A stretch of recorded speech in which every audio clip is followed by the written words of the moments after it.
Hello, welcome to Dance Moves People, a podcast from Fabric. It's a short series of chats between Fabric artists, friends and collaborators to celebrate the launch of our 10-year strategy. This is the first of 2 episodes in conversation with Bill G, Jane Greenfield, Nikki Napier and Paul Russ, the 4 people who have created the Nottdance Festival since the late 80s when it first began. In this first episode, we hear them talk about how the festival came about and the landscape that they each worked in. Hi, my name is Andi Johnson, and I want to welcome you to the next episode of Dance Moves People. I'm a PhD student at the Montfort University, working along with Fabric and helping them create the archives. And today I am here with some of the past directors and curators of the Nottdance Festival, as well as a current director and curator of the Nottdance Festival. Hi, Andy. It's great to be here. I'm Bill G. I've come up from London, where I'm based now, but I work mainly in the outdoor arts world now, from London, but across the UK and sometimes internationally. But it's really wonderful to be back in Nottingham. Hi, my name's Nikki Napier. I was in Nottingham between 2005 and 2008-09. I've been freelance for a number of years now. I work across dramaturgy, curating, producing, and I'm currently at Independent Dance and the interim director looking at the creative and strategic operations of the organisation. So it's great to be here and great to be with colleagues. So, hi, my name is Jane Greenfield. I was the director of Nottdance from 1996, we think. Bill handed over to me, and I did that right through till 2005, which was my last festival, but Nikki had already started as director of Dance 4 in 2004. So lots of transitions and handovers there. When I left Dance 4, I went much more into kind of working within live art and performance, and then gradually through that started to work as a freelancer around contemporary art and heritage, doing lots of curatorial work for the National Trust and that kind of thing. And then eventually, and to what I'm doing now, is I work for Culture Creative, which is a large international events and production company focusing on working with light artists and kind of illuminated winter light festivals. Hello, I'm Paul Russ, and I'm the current artistic director and chief executive of Fabric, which is an organisation that was born out of the forming of the coming together of Dance 4 and Dance Exchange, and is now the organisation that produces and curates Nottdance. And I've had the absolute privilege of leading the festival since 2009, so for quite some years now. But also, it's an absolute delight that we're all in this space together today, because what I will say is that Nottdance has very much shaped so much about who I am as a person. And that seems a little bit kind of maybe indulgent to say, but it was an important part of a very early stage of my life, and it's wonderful that it can still be part of it now. What we should also say is, I think when I was the festival director and at Dance 4, you were a student. It's true. At Nottingham Trent University. Yeah. And you remember me coming to give talks to the students. And Bill. And me. Yeah, he was very young then. He was very, very young. And there was also a moment... Like sixth former. No, Yeah. not quite that young maybe, but there was also a moment where Simon Will was working... whether within Now Festival Yeah, or I mean, he Expo worked or across the university. Now Festival, Expo, the Nottdance Festival as the Yeah. dance coordinator, what producer we would call nowadays. So I also remember him being in, lecture theatres at Trent, Yeah. going, there's this festival called Nottdance, come along, here's all the shows. And I'm sure we'll come back to Nottingham Trent and the importance of that, because that is really important in the journey in the 90s anyway. So today's conversation is really going to focus around the Nottdance Festival and its place within the city through the perspectives of each of the curators here today. So we're really excited to kind of dive into this history and foundational knowledge of how the festival has really built itself around the city and how the city has accepted, or maybe at times not accepted as much, the festival itself within its presence here. I'm going to help guide along the conversation with a few topical questions, but we're also going to kind of flow in between topics and happenings, things that arise through the conversation, and have a bit of a free flow as well today. One of the aims of the Not Dance Festival has been to shape and define what dance can be within the current culture. From a curatorial perspective, how has the Not Dance Festival shaped a broader culture of dance? I'm going to actually take that even wider, because I think we were working at such an interesting time at the start of the 90s in this country, which had obviously just thrown off Thatcher, but we were still in the time of John Major's, the end of the very long Conservative administration that went from 79 to 97. Nottingham and Nottinghamshire was a very interesting place, and it's incredible now to think that both the City Council and the County Council were Labour and Socialist Labour councils. And I think thinking of that and thinking of the politicians that in a way were behind some of the things that we were allowed to do is really part of it. You know, we are part, dance exists in this world, and politics and how the bigger society works happens. And I think we were at a very particular moment in Nottingham and Nottinghamshire in the 90s where lots of social activity was really being funded and supported. And in terms of the arts, so much arts activity was being funded in different ways, whether it was mainstream arts, the extraordinary arts in education programs that the County Council were supporting. And also, there was an incredible fund at the County Council called Nottinghamshire New Artworks, which put hundreds of thousands of pounds into creating new initiatives. And that was run by Liz Yeats, and it had been initiated by then Councillor Alan Simpson, who then became one of the MPs for Nottingham. And I think that's an incredibly important thing, because one of the projects that they supported was the paying for, I think, 4 years of a Nottinghamshire dance animateur. It was called Don McClure. And Don, in a way, is the person that created the Nottinghamshire Dance Festival.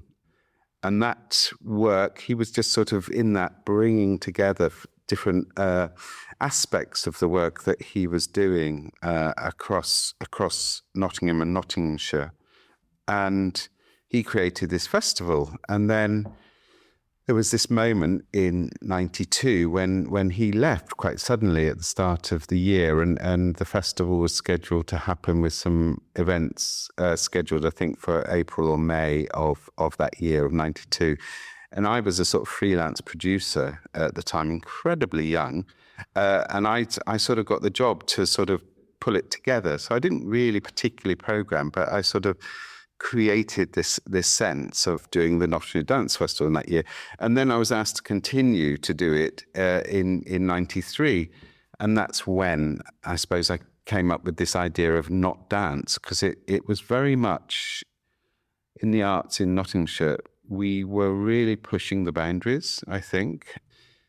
It wasn't just with dance, but there was an incredible program called the Now Festival, which had come out of Contemporary Archives, that had been initiated by David Metcalf, and then Andrew Kalea-Chetty took it on. And that brought extraordinary work to all sorts of spaces across Nottingham. And the idea of things taking place, obviously in the studio theatres, in the big theatres, in the galleries, but also in all sorts of other spaces, was absolutely core to it. And you go back to those programs and you just see, wow, the companies that came from all around the world was amazing. So I think there was a real culture of being able to experiment and do something different. And so I think the idea of Not Dance sort of being part of that, in terms of some of the dance artists that were already had a relationship with Nottingham. Some of those dance artists never appeared in the festival, but again, going back to Nottinghamshire New Artworks, I mean, they put tens, if not hundreds of thousands of pounds into MMM, which will, Michael Clark's extraordinary piece. They put lots of money into the work that happened that Rosemary Butcher did at the Angel Row Gallery. Yeah. There's extraordinary work that wasn't within, but there were these artists that were coming to Nottingham, and it was normal. But the other thing was that we were at this time when the person that ran Nottingham Playhouse was Ruth Mackenzie, and many people know Ruth Mackenzie, and Ruth, absolute powerhouse, and absolute committed to the best of international work as well as British work coming to Nottingham. And she powered away and raised hundreds of thousands of pounds to bring some extraordinary work to Nottingham. So it was absolutely this culture in Nottingham at that time that then Not Dance was fitting into that and offering something that was niche because it was in this sort of dance world. But yeah. And I think what you've described there as well, Bill, is, we were fortunate that dance was happening at that time at different scales. So you've just described, the work that Ruth was doing at the Playhouse. So that was kind of middle, well, for Nottingham, large-scale dance, but in truth, kind of middle-scale dance, international work especially. So it was happening at that level, and then it was happening at the sort of, the sort of smaller studio level, if you like the Powerhouse, which was part of the small venue, the then small venue at Nottingham Trent University. So we had the good fortune of having dance happening at sort of at sort of small scale to relatively large scale, and I think it goes even further back than that, because the Midland Group existed in Nottingham, which is kind of before my time, but I sort of remember it just about, and I remember that it had Katie Duck performing there, and I know that Robert Ayres, who later went on to kind of be Professor Robert Ayres at Nottingham Trent University, Robert was involved in that. So even going back into the earlier 80s, we had the Midland. It was the Midland Group, wasn't it? So I think Bill's right. What he's described as this kind of almost perfect moment. Yeah. And the other moment is obviously in the sister city in the East Midlands, which was what was going on in Leicester. Yeah, absolutely. And in Leicester, there was the reopening of Leicester Phoenix, which Nigel Hines was the director of. And I must say that was the place when I was a student in Loughborough and living in Loughborough before I came to Nottingham. That was the place I would say I saw the first contemporary dance. So I think, who was it? Yeah, I saw the Chumleys and the Fanshaws for the first time. I saw the Fanshaws there as a teenager. So certainly a really important place for an introduction to where dance was kind of being discovered at that time. Yeah. So you had natural partners and natural allies, I think, in that period of time that Bill's talking about. There was almost like a perfect alignment of stars, really, because there was this kind of group of people either working within Nottingham Trent University or working, as you say, in the local authorities, Bill. And what was interesting about both the county and the city council then, apart from their extraordinary investment in arts and culture, it was so extraordinary that they were seen by other local authorities around the country as this kind of the pioneers when it came to kind of investing in arts and culture. Other local authorities looked up to Nottingham and Nottinghamshire.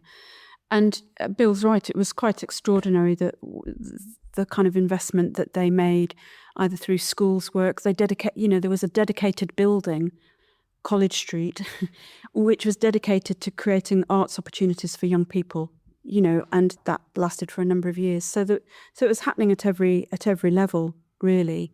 And within that group of people that were either running festivals or programming work, what was great, and I don't know whether that's the same now, it would be interesting to get that sense from Paul, you didn't kind of have to convince people of what you were doing, because you could go to the county council, you could go to Tim Harris and Tim Challens at the time at the county council, you could go to Andrew Chetty, who is a regular collaborator And you could say, we want to do this. Or they would come to you and say, we want to do this. And 20,000 grand would be put on the table. 5,000 grand would be put on the table. Andrew Chitty would go, well, we'll take that. And we'll go, well, we'll commission that. And it always has its challenges, like every period of time has its challenges. But it wasn't difficult, I'm sure, compared to the difficulty now in terms of the resources and funding that's available. There was money. There was a fundamental difference. There was money. There was money to do international work. There was money to do touring. There was money for R&D, unapologetically R&D. There was money for young artists. There was money for beginners. It wasn't difficult to get. And then through the beginnings of the lottery funding as well, we were talking earlier about this scheme that was called A for E, which I forget what it actually stood for. Arts for everyone. Arts for everyone. But through Arts for Everyone, you could apply for huge amounts of money, huge then, in the kind of early mid-90s. Mid-90s. I remember Dance 4, we applied for international R&D and international residency work. And we got something like £170,000 over 3 years. And Reckless Sleepers, who we should mention as part of that kind of constellation of organisations, they got a huge wodge of money. Bill, you were saying that you applied for... On behalf of the Nottinghamshire New Artworks for £500,000. We got £500,000. And I remember between sort of half a dozen organisations, we were sitting on a large amount of money, which we were able to put directly into artist work, new work, commissions. So we were very fortunate, I think, looking back on it. And I know that's not the same now, necessarily. No. And just adding in that during my time in the early sort of 2000s and into the sort of later 2000s, money was becoming more scarce during those times. But I think some of the partnerships that you've spoken about already, just wanted to mention Stella Kulatbanis, who was at Bonington and Powerhouse. People like Stella were incredibly supportive, not only in terms of providing the other sort of the spaces that were really right for some of this experimental work that was coming in, but would always find the odd £1,000 in the back pocket, which was always really helpful. And just thinking more broadly outside of the locality, the sort of national and international networks were something that I was really beginning to rely on. We had fantastic partnerships we talked before, Jane, about what was happening at the Arnolfini in Bristol, what was happening up in Lancaster at the university with Matt Fenton, what was happening in Birmingham with the Fierce Festival. Mark Ball was at the Fierce Festival. Mark and I went to Brazil together and we were looking at work together there. I mean, we could go on, but there was what was happening in London, and then there was the wonderful things that were happening in the other places around what was happening in Manchester. And then the international partnerships. We had partnerships with the French Institute, for example, and I think there was a moment where trusts and foundations maybe were a little easier around those times. The Esme Fairbairn Foundation gave us money we were thinking about how do we work more closely with local artists. And Nottingham Trent was incredible in terms of visual artists, live artists. Those artists coming out was really what was part of the wonderful foundation that made everything continue to be possible in terms of the art that was being made. But I think the dance community maybe was more fragmented, maybe less supported. And getting money from the Esme Fairbairn Foundation was incredible to look at. What did the dance artists in this area and in Leicester and in Derby? And then there was what was the changeover in Derby became Dada, what was happening there with Steve Munn. So there was, I think, a lot of things that happen are about the networks that you create, the conversations, the working together, not only in terms of making the structures possible to make things happen, but finding the money, finding the conversations. So we were lucky, I think. I think we were. I always look back on it as a bit of a kind of like golden age. And I'm curious to know from Paul, because, Paul represents what's happening now. And obviously the funding landscape has changed.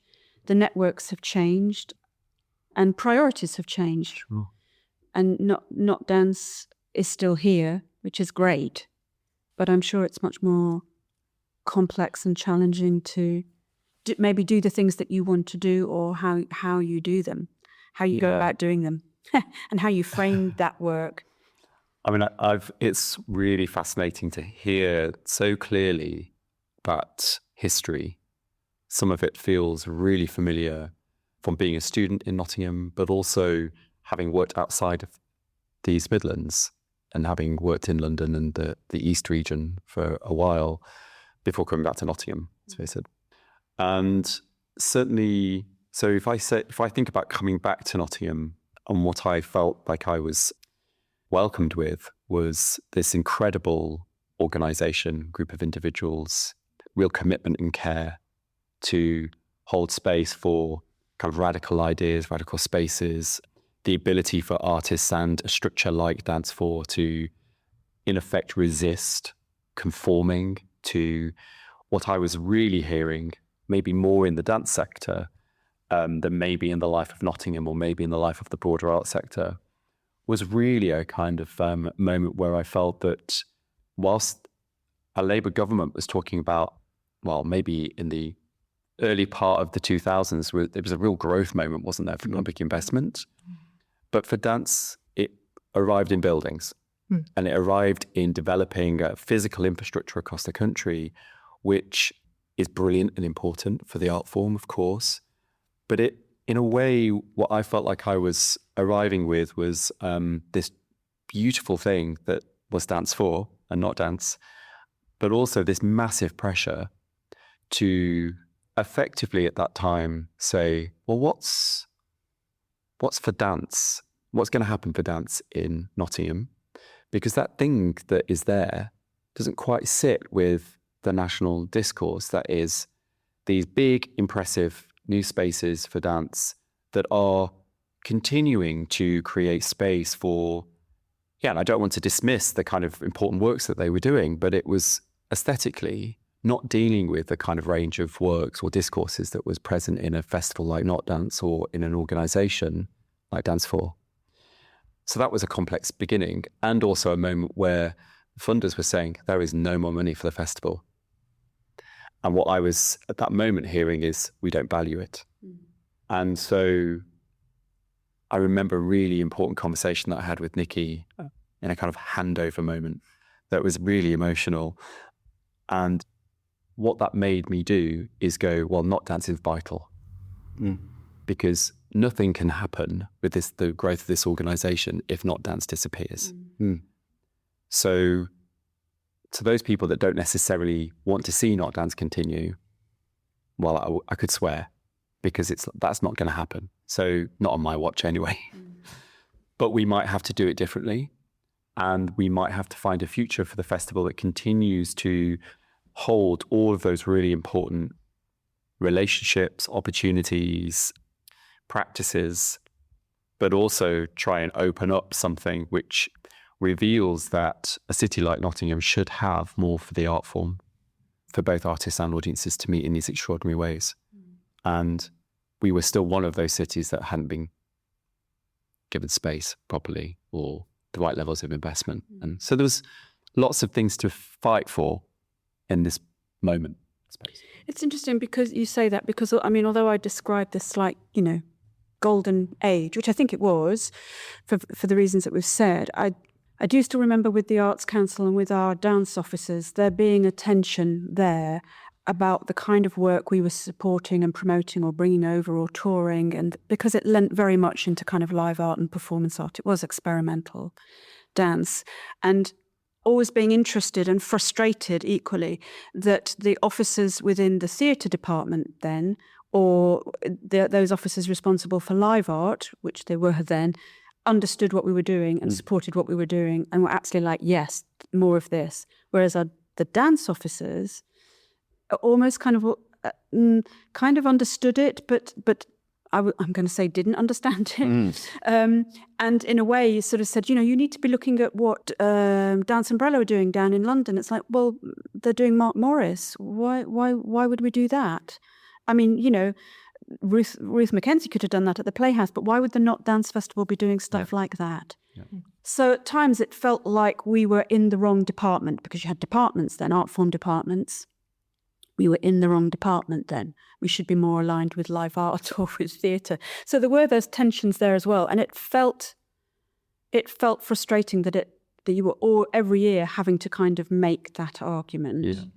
I think what I was finding was finding other allies. Yeah. And you were talking there about the sort of buildings, the capital, the sort of era of the big capital campaigns. And you mentioned Dance Umbrella there, Jane. I'm thinking that what made Nottingham special, I think, for me, was that there was the sort of the sense that there was a rougher possibility with the spaces that were more found spaces. You could do things in empty shops. You could do things at Bonington. We had this amazing theatre called Sandfield Theatre, which I think was looked after by the council. Yep. Where we were self-producing there. So 200-seater, fully equipped theatre, which I think has now been razed to the ground, has it not? It's a housing estate now. It's a housing estate. But it meant that, we go to the Playhouse and they'd say, we need sort of 350 people to break even on this, where we could take something into Sandfield and we would take a risk on it.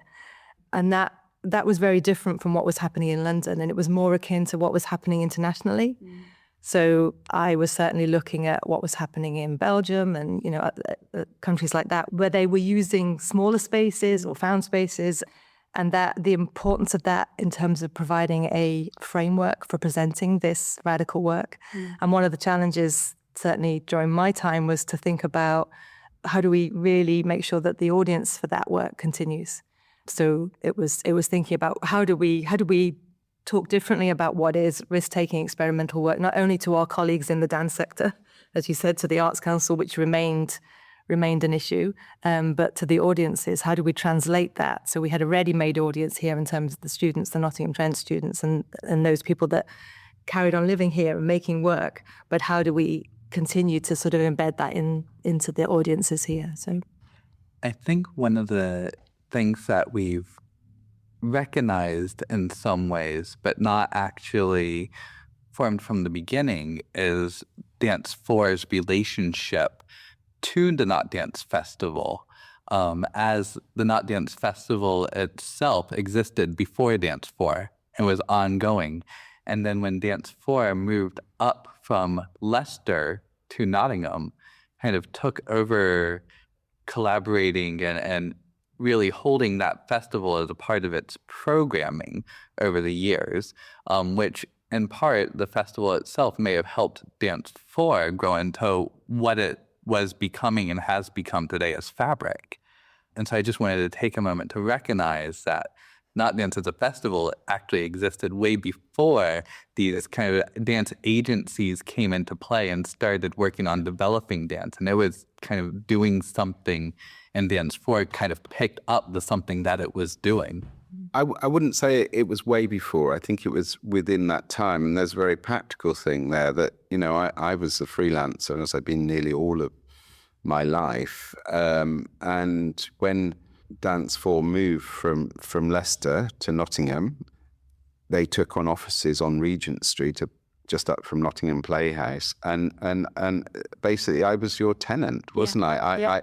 I had a desk, and also the back room, I think, Reckless Sleepers had a desk, because they had the money as a charity and all of that to take on the lease for 5 years on offices and to run them well. So we had a very close dialogue. When I was doing, say, I can't remember whether that would have been 94 or 95, but when I was doing the 95 festival, it was still separate from Dance 4, but we were very sitting across the room. We were literally sitting across the room. There is these aren't huge organizations. These were sorts of people that were, and we would often be, at things together, whether it was, wherever it was as well. So, but I think there was, going back further I think there is that whole thing about the National Dance Agencies and the fact that the National Dance Agencies came through the Devlin Review in the late 80s, and then that sort of got superpowered for the East Midlands because, Dance 4 did the Year of Dance in 93. So that is sort of part of their history as well. And they were, I remember then there was this thing, they were well funded, and they were more funded than Not Dance. So I remember there was this thing about, well, it was sort of probably going to be inevitable that that they would take it over when they made that move, and that was fine. I think it felt a right fit. Certainly during my time, Dance 4 felt so important in terms of its relationship to the festival.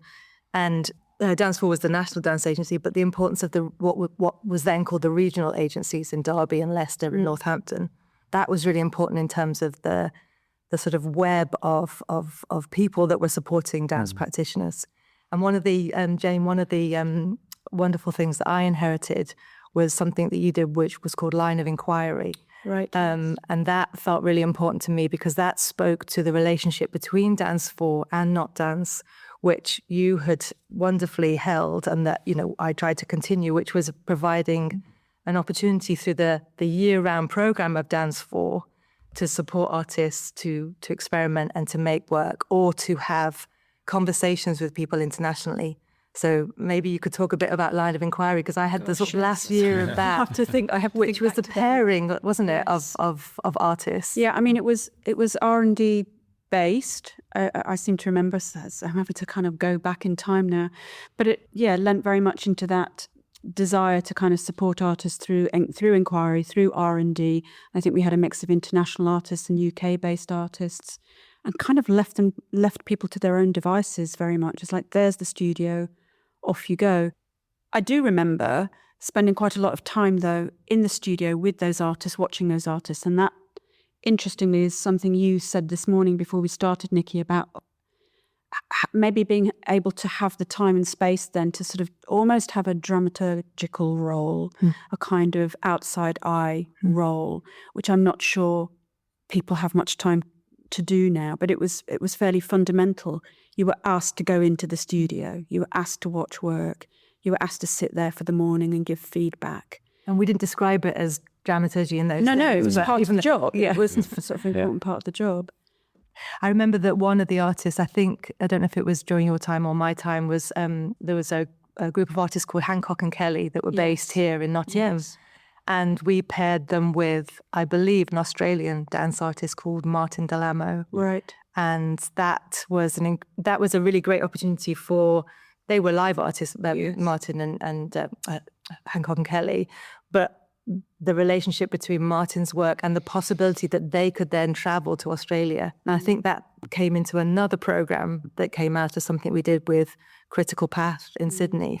So then the webs of connections between the things that you did, Jane, and how they fed into this desire to provide space for artists to actually take time with their work, which I think, you talked about the sort of heyday of the 90s where people were able to have more money, but I think I felt in the dance sector that the valuing time and experimentation and taking a journey with artists was less something that happened in the dance sector in this country, but it was happening much more in France and etc. Yes. Yeah. So you were seeing different work there that certainly I thought Not Dance was looking to in terms of being more interesting. Yeah, and I think one of the things that's been really important in realizing Not Dance and continuing that relationship between the work of a structure like Dance 4, what's been really important is to make the festival possible.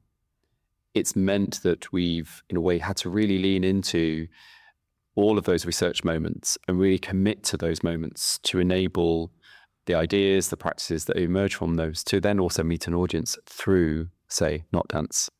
And so actually one of the ways of bringing Not Dance about over the last few years has only been made possible by the commitments made to a research process. And that continues to be a really joyous way of making sure those two things are absolutely understood and continue to be a vital part of what we're doing. And I also remember that Not Dance, I think possibly during all of our times, was often presenting work that was not being shown in London. Absolutely. And that used to give me great joy, but also great frustration. Yeah. That I think, Jerome Bell was potentially programmed at Sadler's, but he was definitely programmed here first. He was programmed in Nottingham. He was definitely programmed here first. Actually, no, he was programmed in Manchester. Manchester first by Bush. Yeah, right. he was. Actually, to Bush's credit, and then about 6 months later, he started coming to Nottingham, and that's the journey. Then the relationship with that company that went on for several years, but certainly didn't happen because of London. It happened outside of London. And that was not only important just in terms of those artists being presented here, but also the dance and what we now talk of as interdisciplinary artists, seeing work from international artists and being able to network with them and be with them within a festival context felt very important. Yeah, but also really respectful to just going right back to the beginning when thinking about what enabled Not Dance to come about and to be what it is today. And in a way was because many different elements were there and collaborating. So yeah, it continues to be a place where extraordinary practices, these kind of experimental practices are possible because the very foundation was placed right at the beginning. I think also what the flip side of that slightly, although wasn't a problem, it was a nice problem in a way, was that because Dance for through Not Dance was kind of a bit of a beacon. Well, it wasn't a bit of a beacon. It was a beacon for artists working experimentally or in an interdisciplinary way. It put those artists and venues and programmers, especially in mainland Europe, looked to Not Dance and looked to Dance for being the place where they could, that artist could go perform. And so there was quite a bit of pressure, I think, on Dance for and the festival to kind of, not to take the work, but to sort of try to respond to literally to all the requests from artists and companies abroad who were not going to London, trying to go to London. They were trying to come to Nottingham. I mean, that was a great thing. I mean, you kind of had a bit of, had a chip on my shoulder because of that. But it was great because for once London wasn't taking the glory, which often used to do. And I also remember reviewers talking about, Jerome Bell is going to be seen in London for the first time at the ICA. And I used to think, I should ring them up and go, you need to get your facts right. Jerome started coming to Nottingham too, but that was the sort of, for some people, it was still very much London. London was associated with. I'm waffling now, but London was the place where those artists were associated, and actually that wasn't the truth. But it did mean that there was a kind of pressure on you to try to kind of find a place for this work.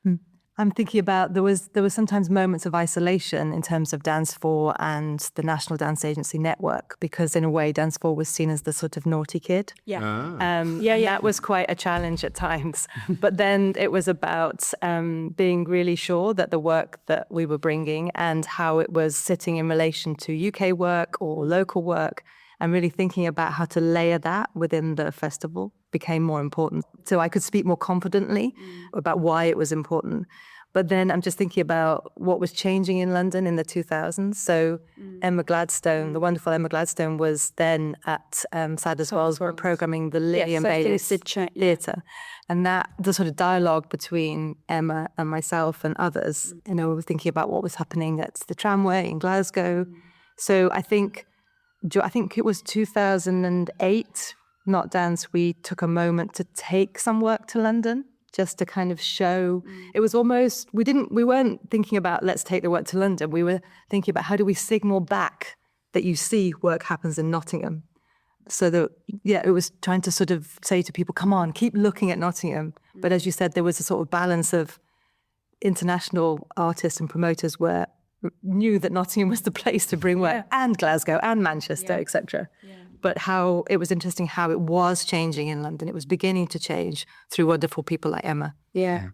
So it really sounds like Not Dance itself was the place where this kind of like alternative art, alternative live art performance and dance was able to really be nourished and grow from very early stages. And then it really started shifting the landscape of what was seen as important or urgent to program within other locales in the UK as well. Can I add in Bill? One organisation that I think deserves a really strong name check is Arts Admin as well.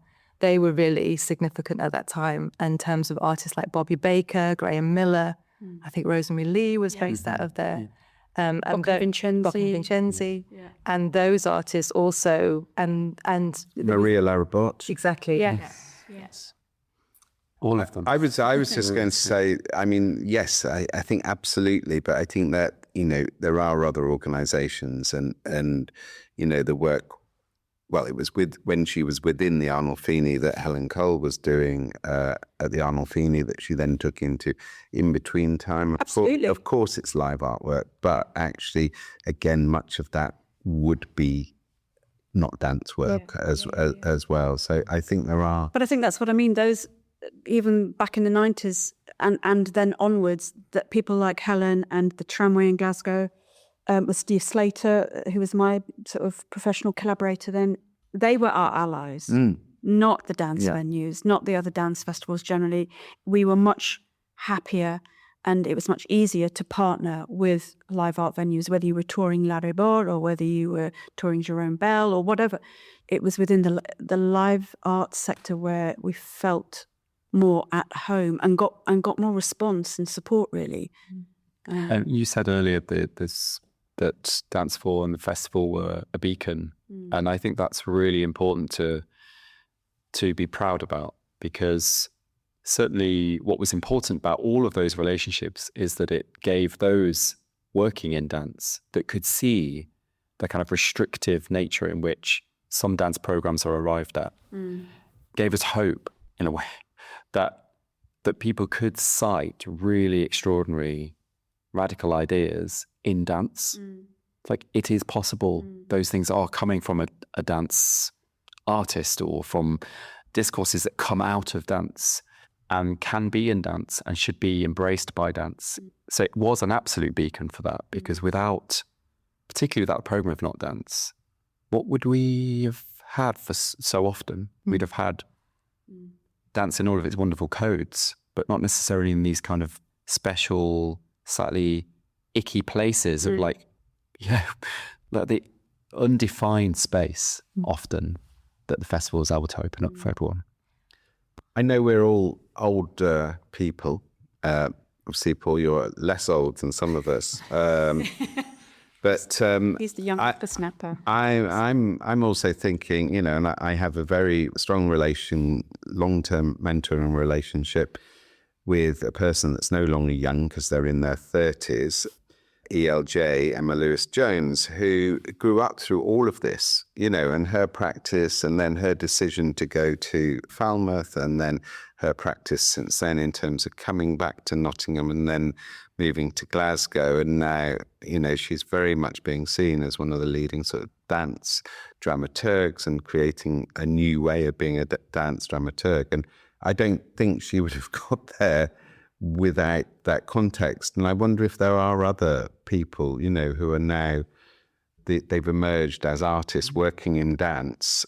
They may not be here in Nottingham, but that you could say there's an absolute relationship with the form and the approach, as well as the individual artists that Not Dance adopted or presented, that has ultimately really influenced their practice. I think there are many artists as well as cultural workers. We call them, producers, presenters, curators, dramaturgs, that have had a really deep relationship with the festival and the organisation. I think of Eva Martinez, I think of Claire Hicks, I think of Isla.